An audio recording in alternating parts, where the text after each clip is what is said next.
We're in the field with the Husky payloads in place, and we're just making sure that when we do drop this, it's going to be over a safe location where it's not going to have any chance of hitting someone. Now, our friends at Husky didn't just want us to check out whether or not this would survive, the electronics would survive the entire flight. They wanted the torch on while it was going up. So we're going to put it on its full brightness setting. Torch is right on there, and we'll see if it's still working when it comes back down again. So our payload is in the air. It is going on quite a journey. At the top of the flight, it will be experiencing temperatures as low as -60°C. It's going to be falling at over 200 miles an hour. So we really are putting this item through its paces. So, next stop, space. We've been tracking the payloads. We're just on our way to the site where the Husky torch are going to fall down once they're detached from the payload, and the balloons have just burst.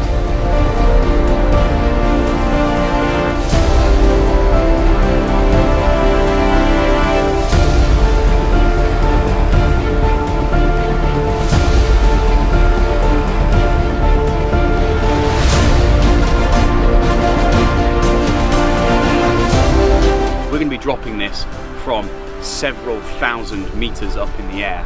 By the time it hits the ground, it'll be traveling at terminal velocity, which is about 50 miles an hour.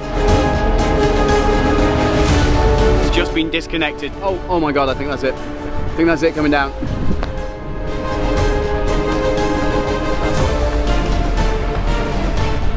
Still on. Still functioning. It's fantastic. That's the Husky torch for you.